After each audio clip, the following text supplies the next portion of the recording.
pampering your young cat or puppy, the food you choose to feed them can do a whole lot of good, but also a whole lot of harm as well if you're not too careful, Samantha. Yes, Sunrise reporter Sean White has been putting together a checklist for our canine and kitty friends. Is that Tommy?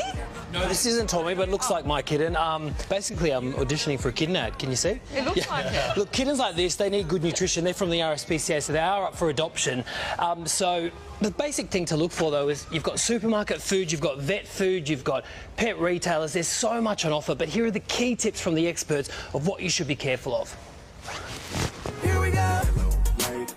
Congratulations. Whether it's fine dining for Fido You control the world now. or burgers for Buttons, Say hey. choosing the right food for your pampered pets can be a minefield. Aussies splash more than $2 billion a year on feeding their cats and dogs, and that's fueled an industry as large as it is confusing. It's extremely difficult. People are bombarded with information from the internet, from advertisements, from their friends, from people at the park. So, what's the answer? Well, vets say the most important thing to look for on the label is the phrase complete and balanced. That means it meets federal pet food standards. When a food is complete, it contains all the right nutrition. When it is balanced, it contains all the nutrition in the right proportion. So, now it's a matter of choosing the right food within your budget. Let's start at the supermarket, which has, well, plenty of options that meet standards.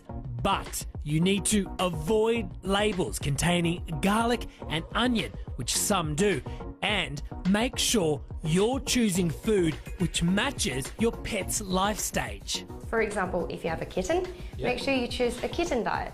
And if you have a senior dog like him, make sure you go for a senior diet.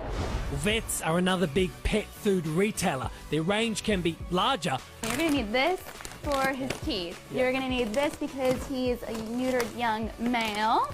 And while vets may recommend their stock over other brands, as long as it meets standards, you're good to go. They often also sell brands which have been through clinical feeding trials. Thank you so much. You're welcome. I'll see you later. Door for you.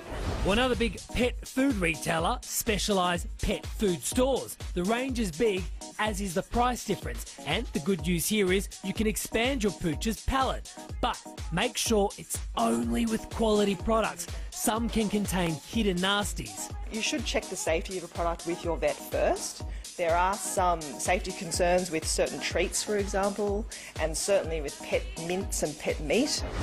Nicole spends around $300 every 6 weeks feeding her 2 pups. For Sasha, it's a high-end and more expensive diet. But for the older Ebony, an off-the-shelf variety suits her best. For Ebony, who's about 15 years old now, we go with the Costco brand because it seems to be a lot gentler on their stomachs. The takeaway message here, speak to your vet. Choose quality products within your budget, but most of all, do what suits your pet.